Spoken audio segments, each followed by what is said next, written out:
नमो भगवते वासुदेवाय।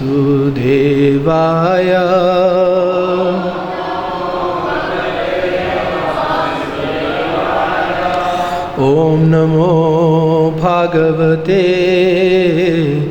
वासुदेवाय।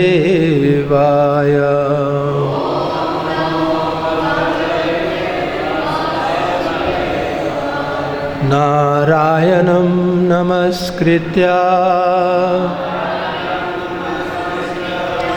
नरं चैव नरोत्तमं देवीं सरस्वतीं व्यासं ततो जयमुदीरये।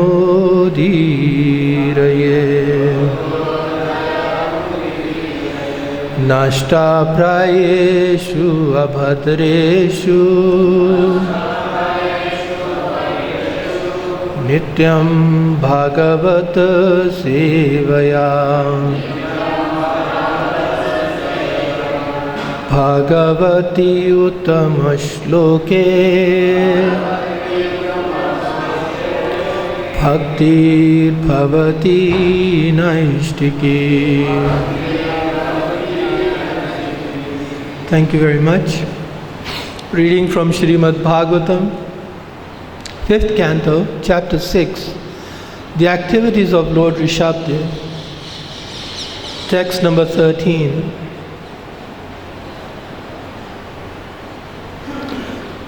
I'd just like to point out that the first line is like Shri Bhagavan Uvacha, and then the shloka is the 4 lines below. So you can sing like that. Tasya anuganan shlokan gayanti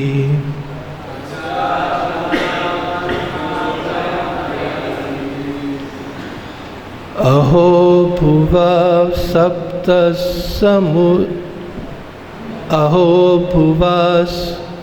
सप्त समुद्रवत्या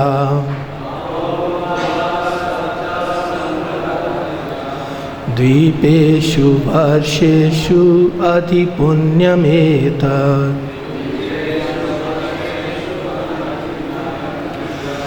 गायन्ति यत्र जना मुरारे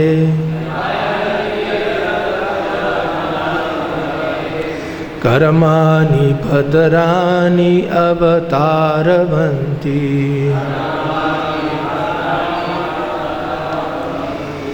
तस्यानुगणान् श्लोकान् गायन्ति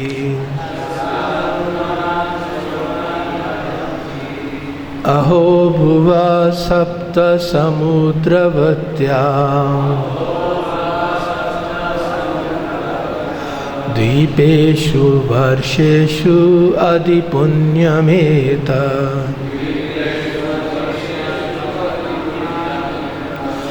गायन्ति यत्र जना मुरारे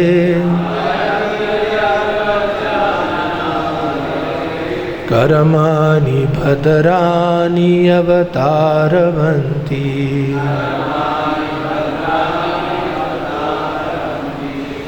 तस्य अनुगणान् श्लोकान् गायन्ति अहो भुवा सप्त समुद्रवत्या द्वीपेषु वर्षेषु अधिपुण्यमेतत्। गायन्ति यत्र जना मुरारे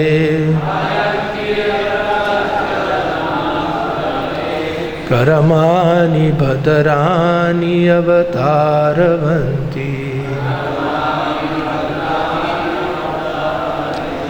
Please chant.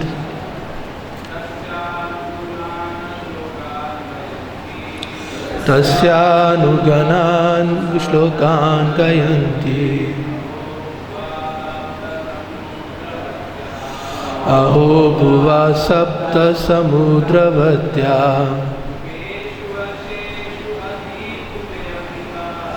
द्वीपेषु वर्षेषु अधिपुण्यमेतत्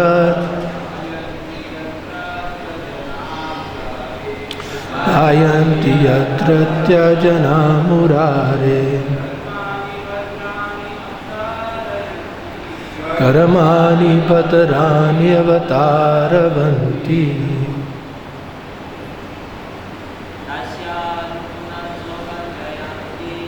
तस्यानुगुणान् श्लोकान् गायन्ति अहो भुवा सप्त समुद्रवत्या द्वीपेषु वर्षेषु अधिपुण्यमेतत् गायन्ति यत्रत्य जना मुरारे कर्माणि भद्राणि अवतारवन्ति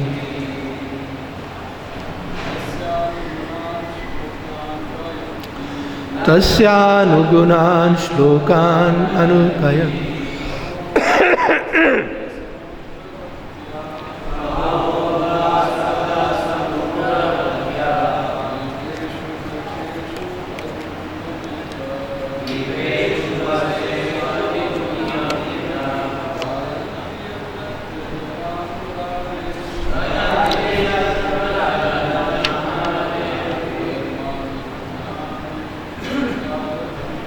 कर्माणि भद्राणि अवतारवन्ति. Mataji,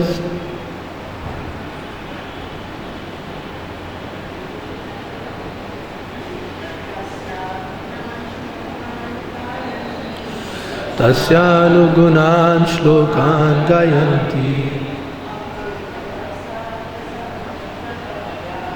aho bhuva sapta samudravadya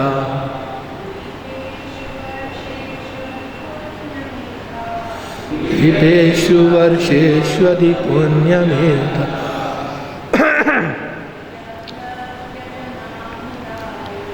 Gayanti yatratya jana murare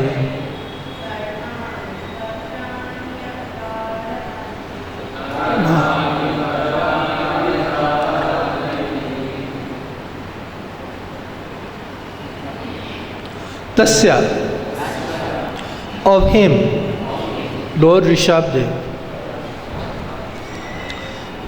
Lord Rishabdev. Anuguna, conforming to the instructions for liberation. Shloka, verses. Gayanti, chant.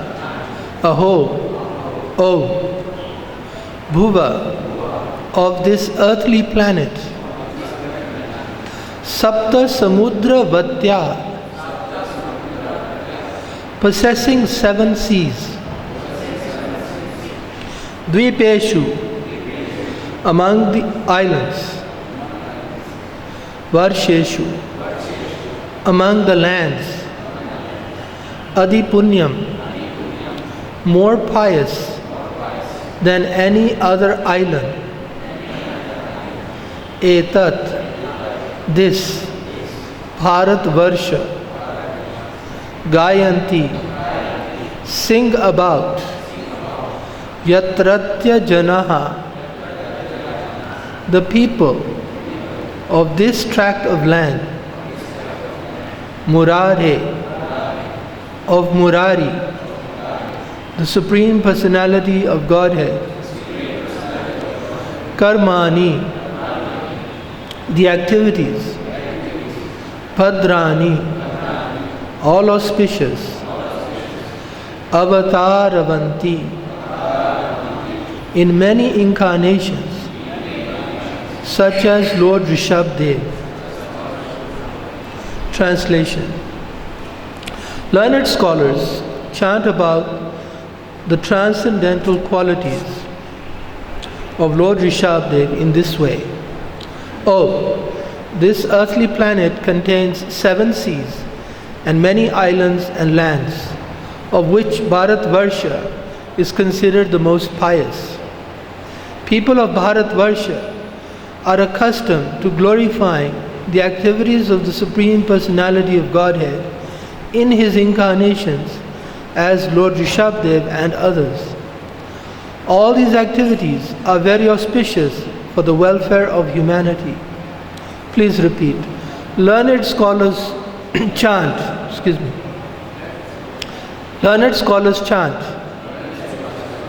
about the transcendental qualities of Lord Rishabdev in this way.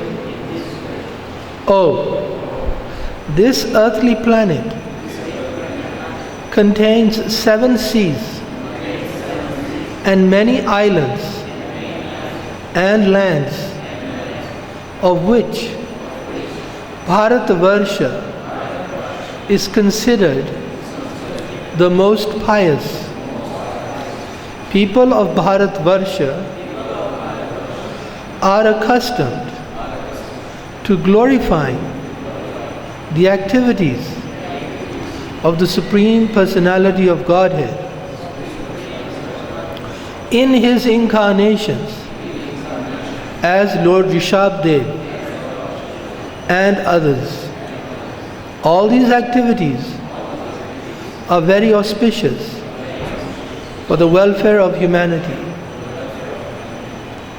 Purport by His Divine Grace, Srila Prabhupada. Sri Chaitanya Mahaprabhu said, Bharat bhumite hoile manushya janama yar janama sarthaka kari kara para upkar. As stated in this verse, Bharatvarsha is a most pious land. The followers of Vedic literature understand the Supreme Personality of Godhead in His different incarnations, and they are privileged to glorify the Lord by following the directions of Vedic literature.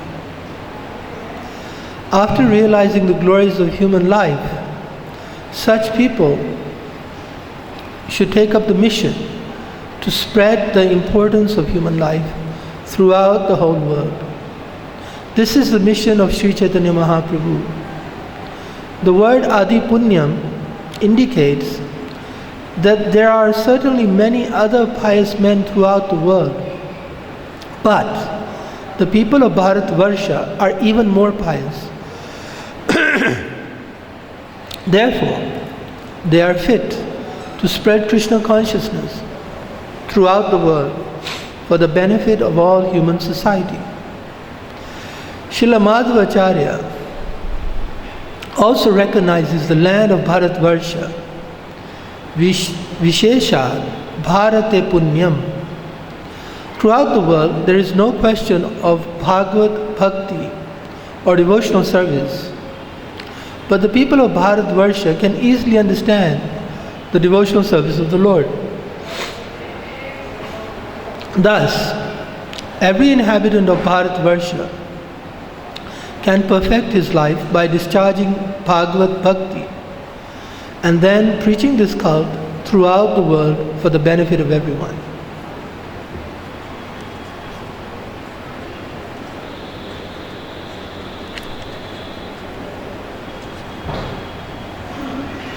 Om Jnana Timirandasya Jnananjana Shalakaya Chakshura Unamilitam Yena Tasame Shri Gurave Namaha.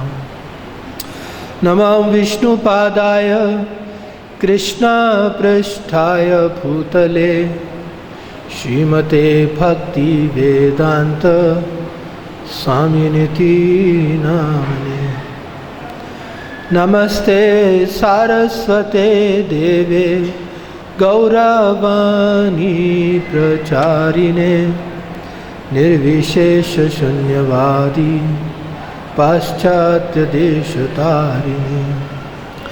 Jaya Shri Krishna Chaitanya Prabhu Nityananda Shri Advaita Gadadhara Shivasadi Gaura Bhakta Vrinda.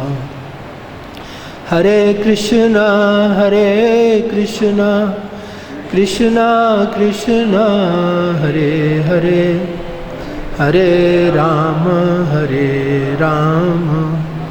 Rama Rama, Hare Hare.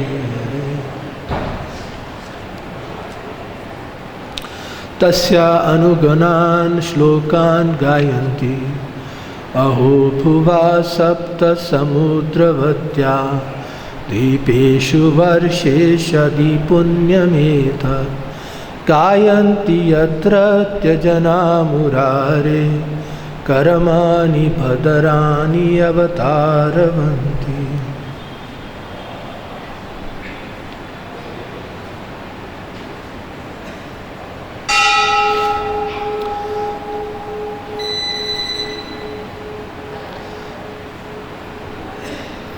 There is no doubt that the place known as Bharatvarsha is special.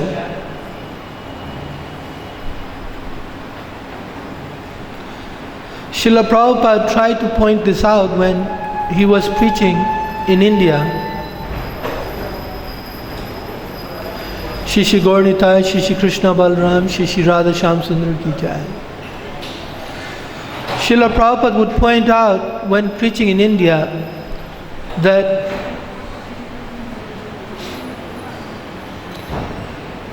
your special quality is not that you are advanced technologically, in engineering, in modern facilities and comforts. He would point out to the Indians when preaching in India that the world does not look to India for these things. It looks to India for its spirituality.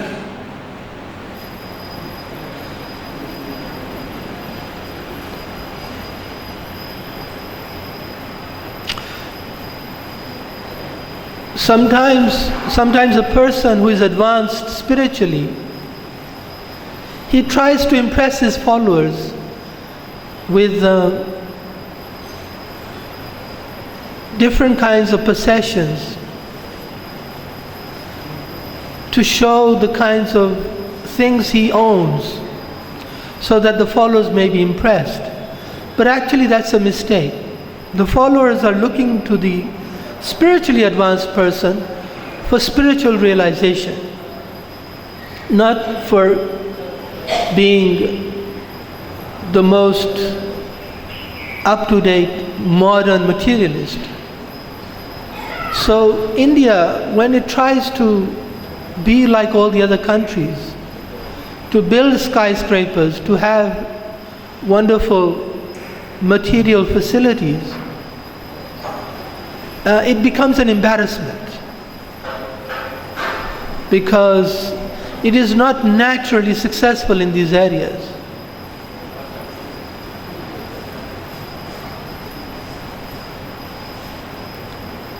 It is more dignifying, less insulting for India to understand its real specialization, what it is good at, what it has. What it has is a wonderful spiritual culture. Now, in the text of the Bhagavatam, it is not referring to modern day India. Bharatvarsha was spread in a vast area of the earth. And over the years, over the centuries, it started to diminish. The size started to diminish. What does it mean Bharatvarsha was spread all over a large area? It means a civilization was spread. The civilization centered around Vedic literature. The essence of the Vedic literature, again, is not technology, not engineering, although it has all those things. It has technical knowledge, but its essence, its most important quality, is its knowledge of Krishna, of the Supreme Personality of Godhead and all His different incarnations. Now somebody may ask, well, what's so important about that? So in this verse, the word is adipunya. Punya means pious, and in the Bhagavad Gita it also means original. It also means blessings, auspicious. So the essence of spirituality is very, very auspicious for everyone.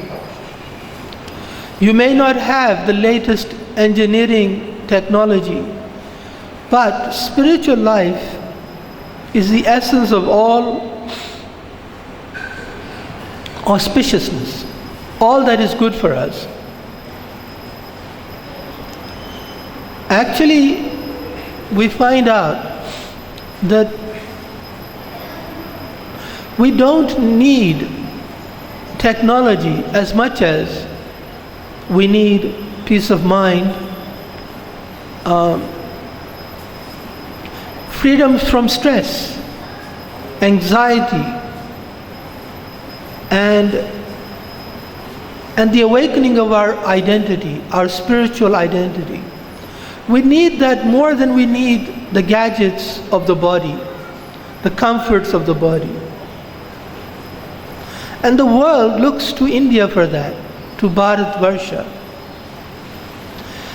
And it behooves us who live in India, in Bharatvarsha, to understand this point and to have some dignity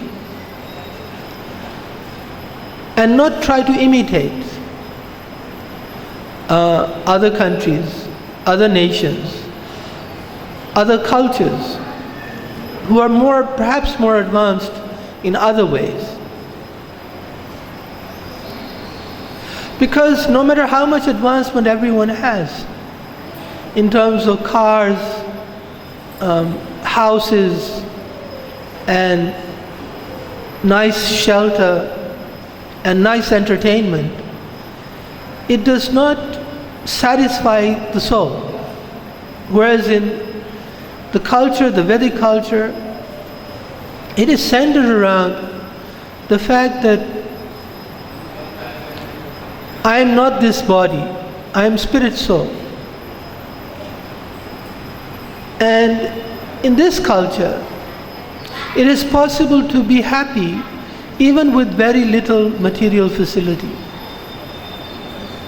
You do not require all these extraneous products of the modern world. You can live very happily, very simply. But we do require spiritual culture.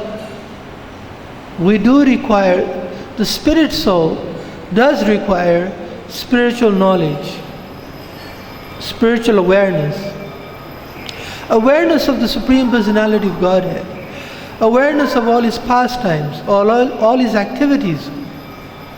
That meditation enlivens the living entity. And that's a great asset. Now, Srila Prabhupada indicated in the purport that Lord Chaitanya wants the people of Bharata Bhumi, those who have this culture, to give it to others, to spread it, to become a guru, to benefit others. Because everyone is looking, because everyone is spirit soul. No one is their body. But they do not know. So a compassionate devotee, a compassionate follower of the Vedic culture, he will share this knowledge with others. He will benefit others.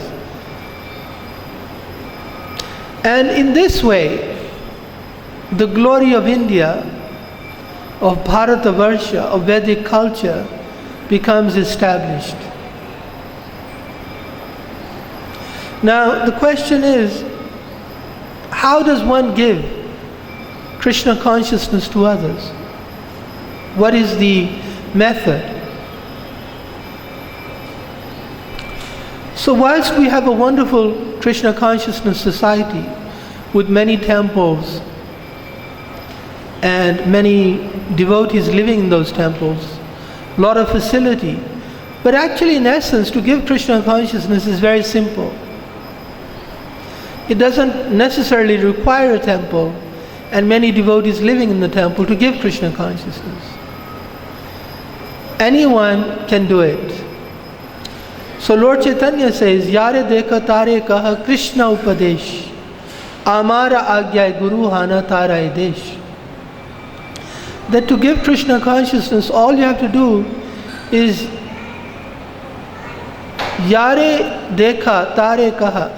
Whomever you meet, whomever you see, to him you tell them Krishna Upadesh. The instructions of Krishna as given in the Bhagavad Gita, and tell them about Krishna as revealed in the Srimad Bhagavatam. So one time devotees were discussing with Srila Prabhupada, and it came to his knowledge that sometimes devotees are very pushy when selling books in the West, and they're using some aggressive tactics. In other words, sometimes people don't appreciate the way they were sold the book, or the way somebody tried to sell them the book. So Srila Prabhupada, when he heard this, he commented that the art is to give them the book, but they appreciate that you gave them the book. To make the person appreciate. That's the art. In other words, you have to learn the technique, how to do it nicely. I mean, there are incidences of Lord Nityananda slapping somebody and telling them, chant Hare Krishna. Now he succeeded. But maybe for us, if we slap somebody, they may take offense. And rightly so, because that's not a good technique. There are better techniques. One of the principles of preaching is that people, without you having to force Krishna consciousness upon them, people are already looking. They're already searching for some kind of answers. Expertise of a preacher, of a devotee, is to be able to understand what that person is looking for, and to speak in such a way that you capture their interest. You capture their interest. Like, for example, many people are not actually saying, I'm looking for the absolute truth, please tell me. They're not in so many words. They may be saying, well, I'm feeling very disturbed, emotionally disturbed. I'm looking for something that can alleviate my pain. So you see, many people, they go to psychiatrists for counseling because they've had some bad experience in life. Relationships that did not work out. And the nature of relationships is when they don't work out, they hurt the person very much. It's a deep thing. It's a matter of the heart. So a devotee can present Krishna consciousness in that way. That this knowledge, this culture will alleviate your pain, your emotional trauma, your difficulties. The question is, the person says, well, how? So then the devotee has to explain. He has to, so Prabhupada would give a nice example. And it's interesting, he gave this example to reporters in Chandigarh. When he came back from the West, he went to Chandigarh and he had a press conference. He said it's like this. So the reporter, you see, they asked Prabhupada,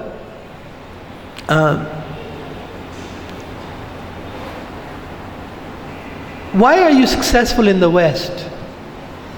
And the reporter said that is it because they already are very materially affluent?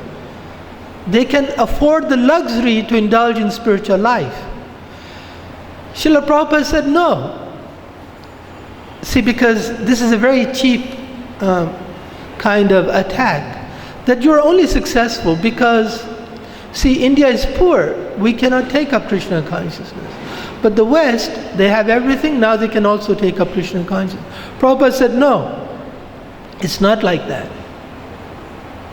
He said, if you have a fish, he said a fish is an animal of the water, and you put it on land, give it all nice facilities. Can the fish be happy? The reporter said no. He said that's exactly why, even though in the West they have everything, having everything materially does not satisfy the soul. Because we're a living entity who is spiritual, and having everything is matter, material. It does not satisfy them. But the problem of India is they think they need technology, they need engineering. But the people who have technology, who have engineering, are not satisfied. So the answer is, when you are emotionally disturbed, it's because you think you're the body.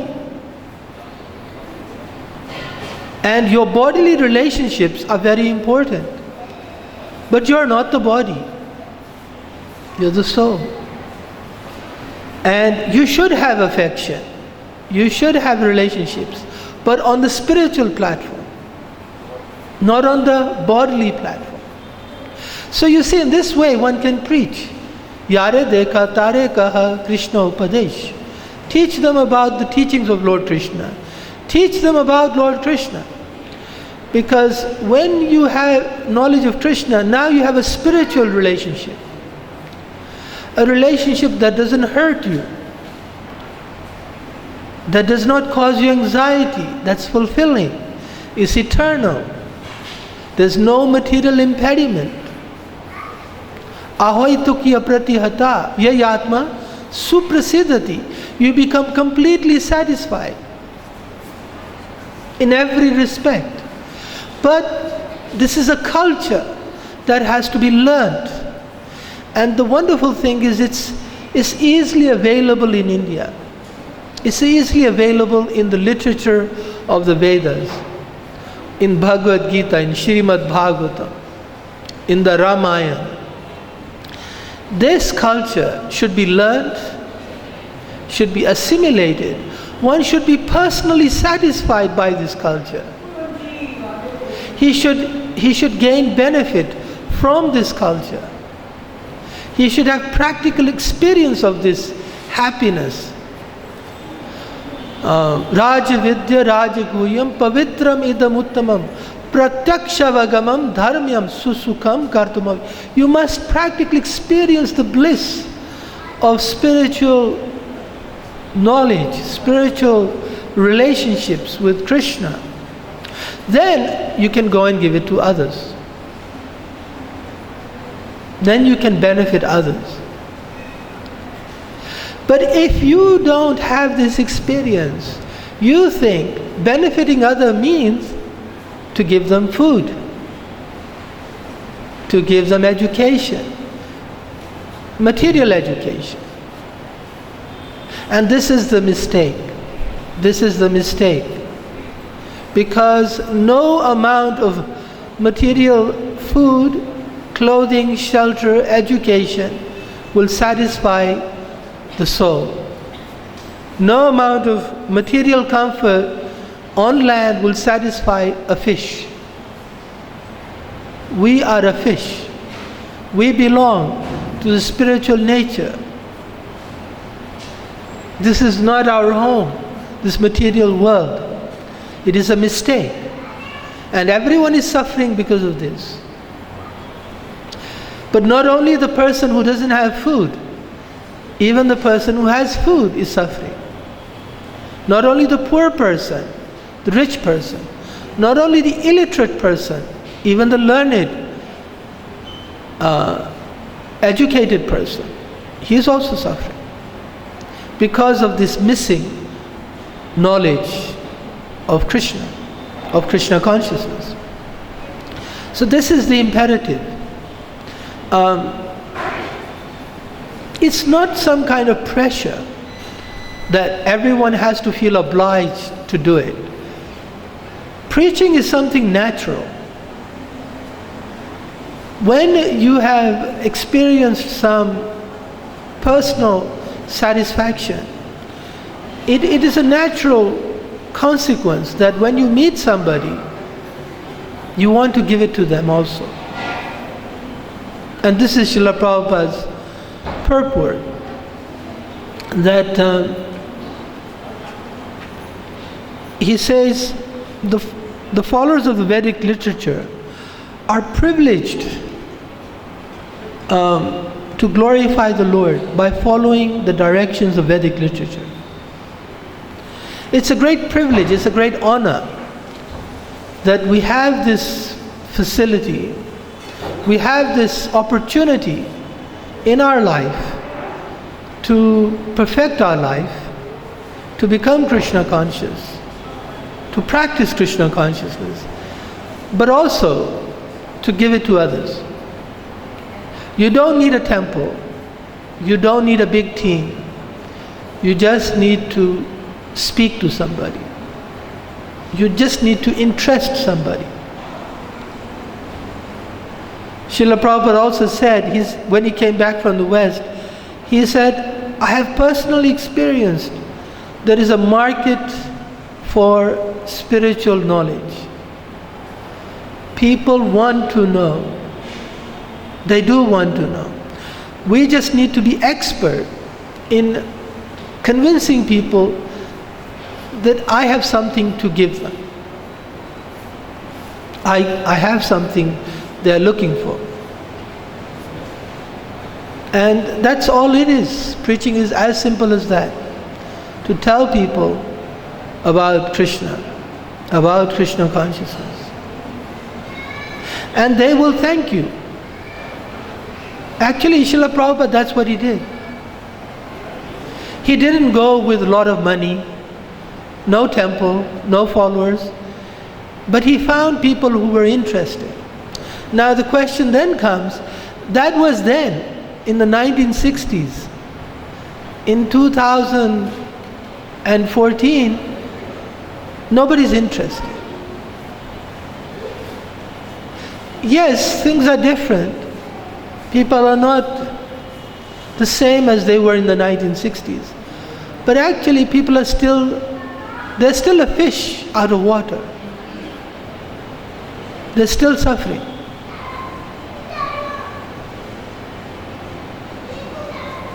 The manifestation of their unhappiness is not the same as when it was in the 1960s. But the manifestation is still there. For example, in this year, everyone acquires certain electronic gadgets. But next year, they want the new gadgets. The year after again. So there's never satisfaction. They're hoping with each acquisition they'll be happy.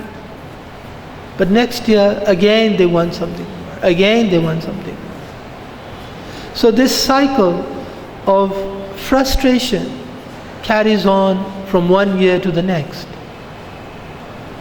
So in other words, they are looking, but they think it is in the material objects, in money, in career, in a house, in a car. That's the mistake. But they are looking. So we have to be expert enough to explain to them. Those who are intelligent, they will understand. My dear sir, you're looking for these things to make you happy, but you did that last year. You did that the year before. And you were not happy today. Why not try? Prabhupada would also take this line. He would say, why not for 6 months you try Krishna consciousness? What is your loss? Actually, Srila Prabhupada was very expert preacher. He would have many arguments. Many arguments. So one of the arguments was, why don't you try? What is the loss? You don't have to make any payment. You just have to chant Hare Krishna, Krishna Krishna, Hare Hare, Hare Rama, Rama Rama, Hare Hare. Try it for 6 months. Try it. Because when the fish goes into little water, it finds, oh, this is nice. This is nice. Krishna consciousness is nice. You don't have to make it nice. It is nice.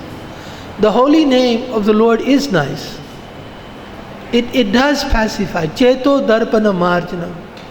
Bhava mahadavagni. It does pacify the blazing forest fire in our heart. It does. But you have to try it. The problem is sometimes,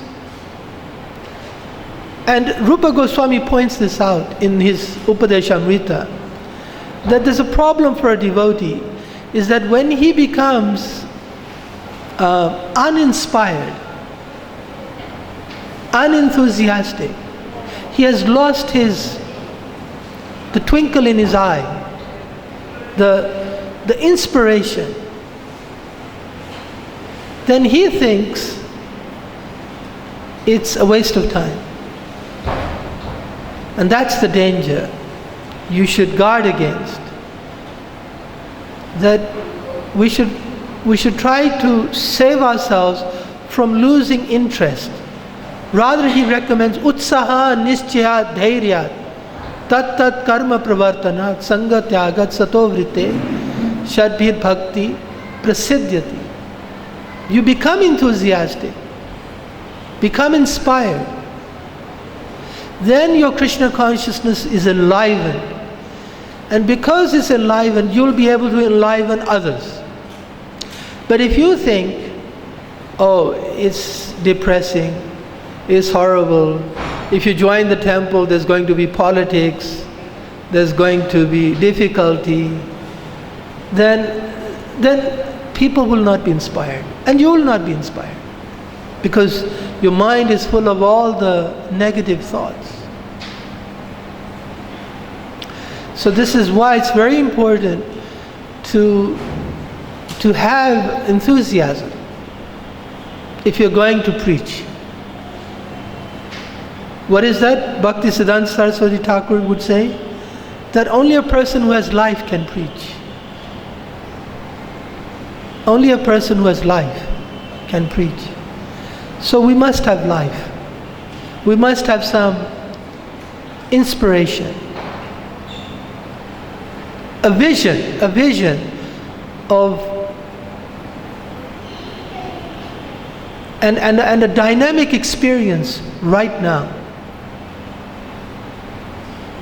Not one that is affected by thoughts of the weather, bodily comfort, monetary situation, Or health. Health is another problem. All these things have a very negative influence. You want to transcend them.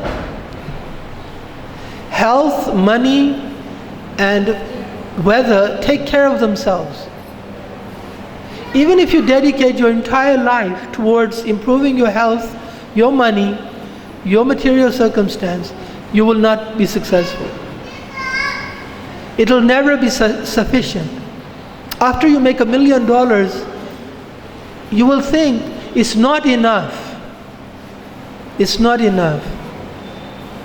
Now I think in India, anybody, if he has 6 crore, he would think that's pretty good. 6 crore, I think, is $1 million.